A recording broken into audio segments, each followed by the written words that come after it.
Greetings. My name is Michael Miller. This is a Michael Miller Pilates YouTube live video broadcast out to you because you're watching, of course. Thank you. And it's meant for Michael Miller Pilates licensed affiliates, core new course students, and anyone interested in surviving as a Pilates instructor in the midst of the tsunami of Pilates passion currently sweeping the globe. I'm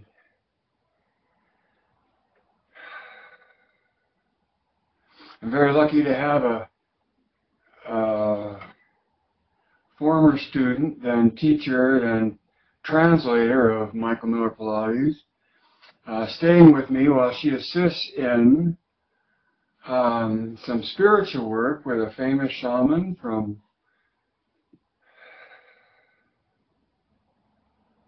Siberia, I think. Teresa is her name, and you can see her and link up with her on my Facebook site. Or the point being that if you're ever in Berlin, Germany, she's the person to talk to about Michael Miller Pilates and about all the shamanistic work that she's currently involved in. Certainly an honor to know her and great to see her again and get caught up. So that's my shout out to her. And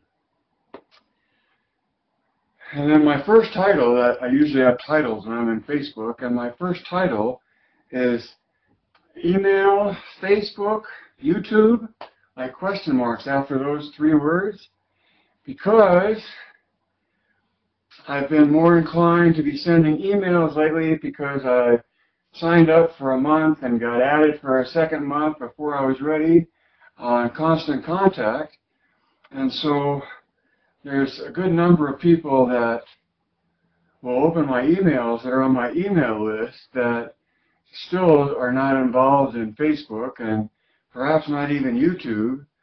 So I've been trying to say as much as I can while I can through that medium, and my subscription ran out yesterday, so I'm back into choosing between Facebook and YouTube.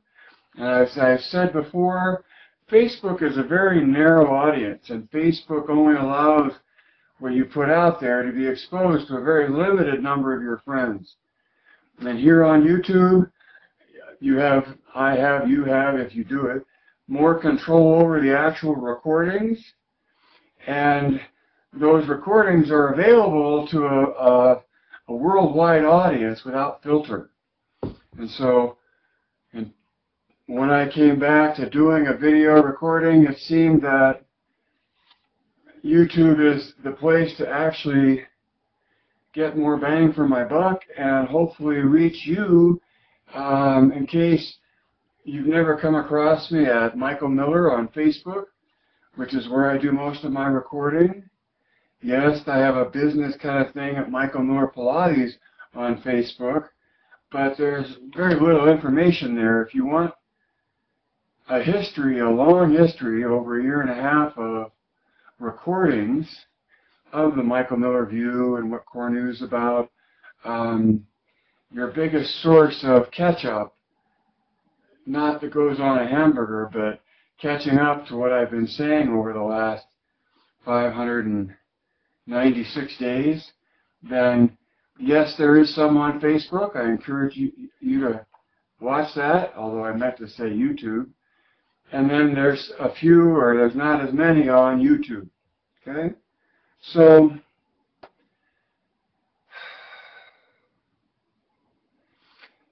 I've said that email is harder to state your profession on because you have to actually write words that go together to make sentences and become paragraphs that flow from one to the other, and certainly writing is a much more specific task than commenting live to you like I am now. But it also allows you to address a very specific subject and have something very specific to say about it, and hopefully control that to the point where I do my best at being clear in what I write, so that if you ever come to read it, it will make as much sense as possible given the effort that went into it. Facebook Live is much easier, and I get to see if you're watching, and notices automatically go out that I'm broadcasting live. But I think home ought to be, for me, more and more here on YouTube because of its wider global exposure. And I get to record in sepia, so the color doesn't, distract from the message, in my opinion. And a lot of my historical work, in photography and video, has been done in sepia when I can, to match the more timeless work that Joe has put out, and to be in that timeless frame of sepia where color isn't such a distraction. So, two of the biggest emails I sent out recently, both of them were reactions to what I see happening in the Pilates culture out there. And one of them was all of this talk and promotion and the business of Pilates, where it's talking about becoming a second-generation Pilates instructor. And my email on that subject is titled, "Be a First-Generation Pilates Instructor." And that got a lot of readership, and it strikes me that once I get finished here with this broadcast, it may be interesting to try to add as a comment the email that went out in case you're not on the email list and wasn't able to see it through a link I created to Facebook. You follow with that? And then I got feedback from an instructor that felt denigrated because she hadn't studied or paid for any instruction from Miller, which is me, which is I. And I know how she meant it, but I also can amusedly interpret it that the denigration was in some way feeling guilty that for whatever her vision is, she hadn't really studied with or come to understand anything about Michael Miller Pilates and that vision, and how that might impact their vision or your vision. So it's on my list to try to add in the comment section to YouTube video postings those emails so that there's a connection to them and they're available through and to my YouTube subscribers, which I encourage you to be if you're not, because when you're a subscriber, you at least, I think, get an email that says, hey, this guy sent out an email or did a recording, and that allows you to come check it out when you wish. And then I really don't have a lot more to add to that, other than in talking to Teresa and about my routine and how I work out and how I find the embrace of Pilates these days. I shared with her that I do an intermediate reformer workout.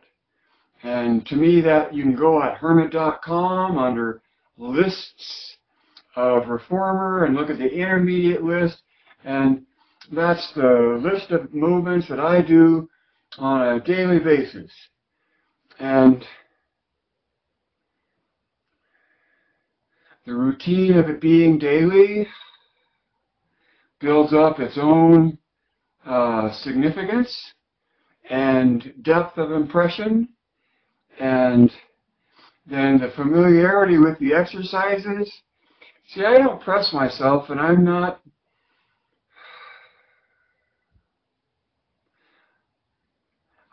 so much pressing the flow to find the fusion, because for me, in doing any of the Pilates exercises, my title says, the better you know Pilates, the more it seduces you. Seduces. And by that I mean that when I start any of the exercises that I do in Pilates, my understanding of what the exercise is about and how it's meant to be done and the experience you're reaching for in the doing of it, I can be in the worst mood possible and the least dedicated or most distracted. And when I get into doing the exercises, each of the exercises seduces me into doing it to a deeper level that I'm aware of how to do. It's like, hey, just don't slough through this exercise while you're doing it. How much of you can you get into it? And that's another great thing about Pilates and becoming familiar with it and understanding the purpose of each exercise so that you can concentrate wholly on the purpose of each exercise when you do it. That should sound like Joseph Pilates right out of his book, because I'm paraphrasing him when I say that.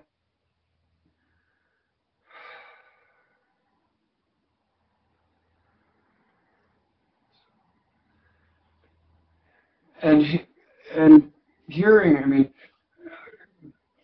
about what Teresa is now interested in and devoted to and sharing more with other people, helping other people to share the shamanistic vision that she's into, it just blows my mind at how much other material, how much there is to expose yourself to beyond this little narrow slice of the Michael Miller Pilates vision of Pilates work, and how narrow it is and how specific the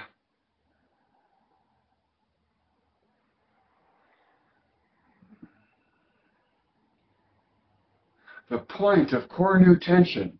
That really, the older I get, the more I care, the more I see that everyone, including you, will make whatever you want out of Pilates, and you'll base it on any source of legitimacy or not that you care to, whether it's who you know and who you trained with, or what books you read,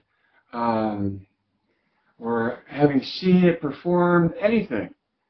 I mean, Pilates, it's a tsunami of passion that not only is sweeping everyone up in it, but all the expressions and the points of view and the lineages and who knew Joe and who knew about Joe and all of that,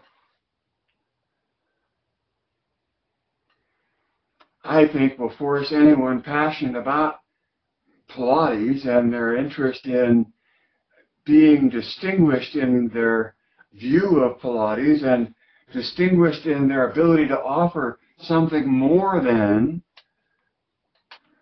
the Pilates studio that opened across the street from you, or in the same building next to you, or the other instructors within your studio. There's a distinction, and there's all kinds of distinctions, and what I, of course, talk about a lot is the distinction of Michael Miller Pilates. And as much as part of me wants to run into all of that and just talk about all of that, you've heard it too much before.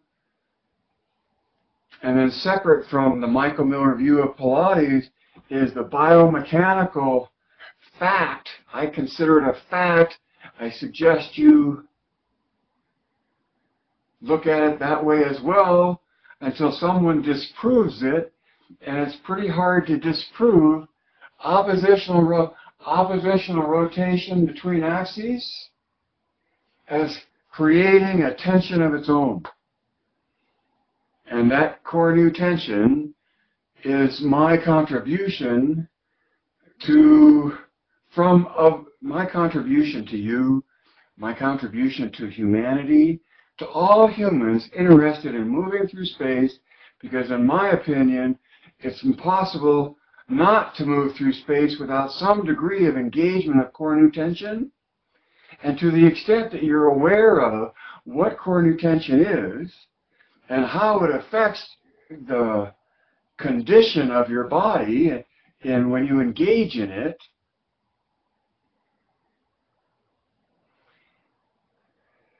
it doesn't matter what other kind of movement you do. See, so on the one hand, Pilates is a whole thing of its own, even if you consider the whole spectrum of what's being represented. Michael Miller Pilates is a particular view of Pilates that assumes there's an ideal within Joe's original work, and when you understand that ideal and you can recognize the experience that you have when you do Pilates, and that experience is key to what you're after in performing the choreography of Pilates,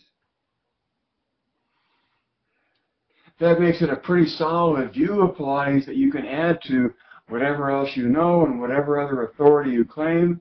It's always nice to know what it is and why it is, because there is no other brand of Pilates.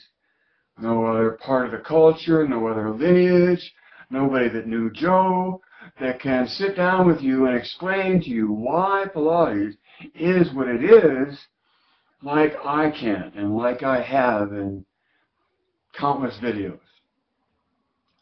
Apart from that, though, see what goes beyond that, but my whole passion for Pilates brought me to was the development of my trademark. And because right here between these two coils is a shape called the Cornu spiral, also attributed to Euler, famous mathematician, that has a numerical constant named after him by just the letter E. How's that for significant? And then, of course, Fresnel was a guy a mathematician, came along and developed the integral, the mathematics, for the Euler curve, the Cornu spiral, right? But that curve is a expression of shape that has nothing to do with the dynamics of tension, torsion, right? And so I'm still working on developing. I have an equation that I've got, and I'm working on refining the equation that actually considers the math in a torsion spiral spring connected to itself in a reverse order, so that you've got two springs, two torsion spiral springs connected to each other like this, and that in their engagement of tension, the pursuit is matching the shape of the Cornu spiral. Because that shape has everything to do with triggering uniform engagement of the musculature that's engaging in that tension. It has everything the equation itself has everything to do with how you design roller coasters. You've got a washout in an embankment of a road, and you want to make sure that the embankment maintains a smooth curve. How do you figure that out? With the Cornu spiral equation. There's probably more math involved in what I'm talking about than I can even imagine, but I know it's there, and it's a passion and a fascination to try to refine and illuminate the math that is so easy to translate as an experience to anybody, which is pretty cool, because it's a four-word definition of core new tension, oppositional rotation between axes. It's something you can easily teach between shoulders and ears, and then given a degree of flexibility and control the establishment of the core. And of course, I'm still, I think, one of the only people around that just points to the fact, to me it's a fact, that the core is a grip at the hips. This is the core. The body's evolution evolved in order to be able to make that grip, and off of that grip grew a spine, and out at the extremity, a development of an axial rotation, the ability to rotate at the axis, then reach down and connect it to the hips. That's how I see it. You can explain it any way you want. And then humans have the audacity to still continue evolving more spine or going out in more direction, and develop the ability to rotate around the ears. And in that ability to rotate around the ears, it's just not the rotation around the ears, it's that rotation at the ears can connect into the rotational dynamic at the shoulders, just like the shoulder rotation connects into the hips. And then, of course, the hips lead to the knees, and the knees lead to the ankles, and the ankles lead to the metatarsals. I used to say ball of foot, but in French that's a very long paragraph. But the word metatarsals is a specific word that has a specific meaning in anatomy, and it works around the world no matter what language you're using. So I use metatarsals because it always translates no matter what language is listening.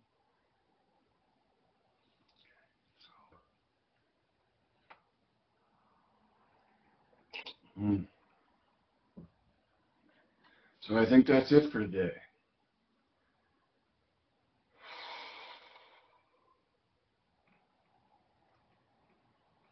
Thank you for listening. Please share what you learned from me with others, because even though there's people all over the world that are aware of this point of view, there aren't many. And to the extent that you help spread this view of Pilates, and you help expose the fact that the core is a grip at the hips, and that the body engages in core new tension to move through space, I think that will empower you as an instructor, no matter what you're instructing. I'm talking about core new, because no matter what you're doing with your body exists in the physics that it finds itself in, and it's in that physics that the biology has evolved to be able to run away from the dinosaur and dance upon the stage. Okay? And you got to do it while you can. I'm doing what I can while I can because I enjoy it, and because I know that, you ready for my ending? That live can't live forever. You have to see behind the curtain, and sometimes the curtain is the assumption that you're going to live forever. Eat dessert first. Be here now. See behind the curtain. Read between the lines. Skip that one. I usually say that one second. It's up to you to recognize the lines, and it's up to you, in your mind's eye, to interpret what you're seeing between the lines that you're perceiving. That rings well, doesn't it? Recognize what you're seeing from the lines, between the lines that you're perceiving. Then add 2 and 2, because you can just be given answers, but they're usually the answers that someone wants you to have and believe in without question. And it's not really until you start adding 2 and 2, especially when you talk about adding what you sense to what you know. And see, as a saying, Michael Miller Pilates makes sense. It makes sense that you can feel, and it makes sense in your mind, right? And